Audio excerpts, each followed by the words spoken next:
Once upon a time, in a small kingdom of tiny cottages, babbling brooks, and rolling hills, lived a little witch. A middle-sized wolf, an absolutely enormous giant. His awesome footsteps echoed like thunder throughout the land.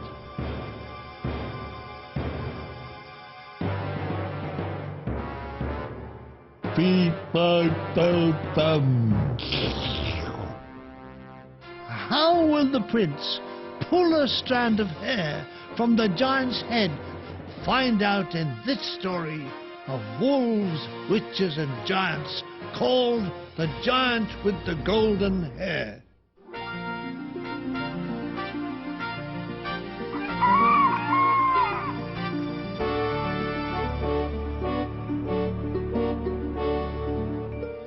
Once upon a time, there was a king who had a beautiful daughter.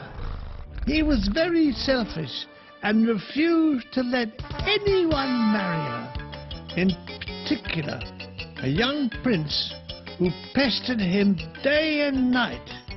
He thought of a way of ridding himself of the irritating prince once and for all. You may marry my daughter, provided you bring me a golden strand of hair pulled from the head of the giant. Now, the giant was extremely fierce, especially when his hair was pulled or any other part of him.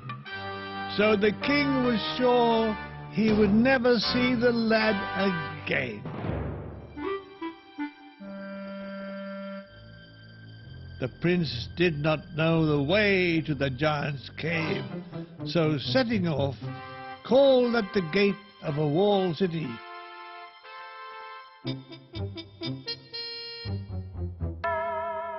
Halt! You guys are! Barked the corporal on the gate. Can you tell me where to find the giant with his golden hair? Only if you tell me how comes we get no water out of the fountain. That's probably because there's a toad blocking the supply pipe, said the prince hopefully. Ha ha ha! We shall see, Sonny Jim. And sure enough, it turned out that the prince was correct, and the corporal was forced to eat his words and the toad. Delicious. If you take that road there, eventually you'll come to a lake, which you will have to cross to reach the giant's cave. Now then, on your way. Left, right, left, right, left, right, left, right. The prince hurried along, and after many adventures, found himself at the edge of a great lake. The only way to see the giant is across the lake. The only way to cross the lake is by ferry, and the only ferryman is me. The voice came from an old boatman with a huge walrus moustache and a walrus. Could you row me across, please? I'll row you over if you answer me one question, and that is, why am I doomed to row back and forth across the lake till the end of time? The answer is that you are doomed to row back and forth because you never let anybody else row for you. Hand the oars to the next person who asks you, and he will row for the rest of his days. The ferryman was grateful for this simple but stupid solution, which he wished he had thought of 40 years ago. And at a snail's pace, he rowed the prince across the lake.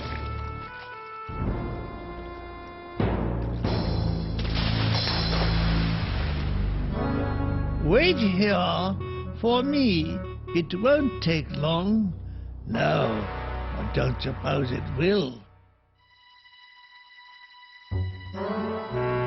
There, before the prince, stood the entrance to the cave, and from far below the echoey noise of snoring. The rocks rattled as the gigantic snores reverberated up from the depth. The prince picked his way silently through the maze of tunnels carved out of the mountain. Suddenly, the prince stood at the entrance to a huge chamber, and there, in the middle, in his pajamas, lay the sleeping giant. The prince remembered the king's word to pull out a strand of hair and return it to him at the palace.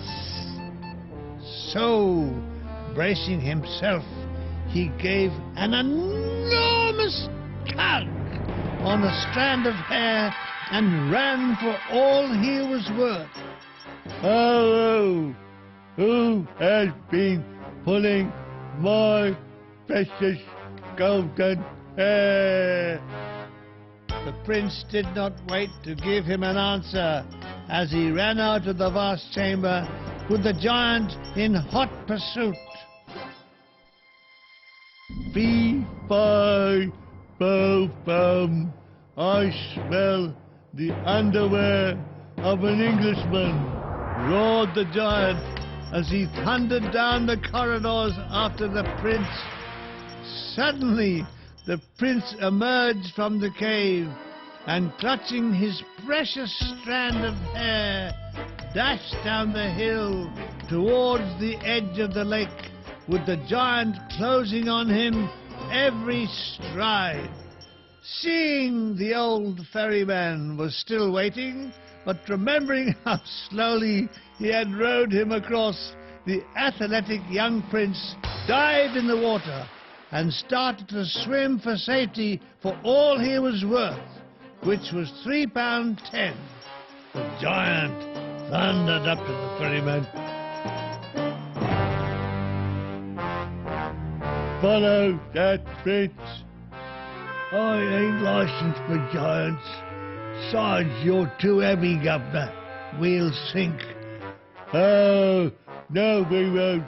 Here, give me those oars. I will row. With the greatest of pleasure, said the ferryman, hopping out of the boat. And the giant rowed into the sunset, out of the sunset, and is still rowing to this day. Meanwhile, the prince had swum to the other side and back to the palace with his precious strand of hair. The king reluctantly agreed that the young prince had earned his bride, and you shall be married the very next day and live happily ever after. Thank heavens, she's off my hands.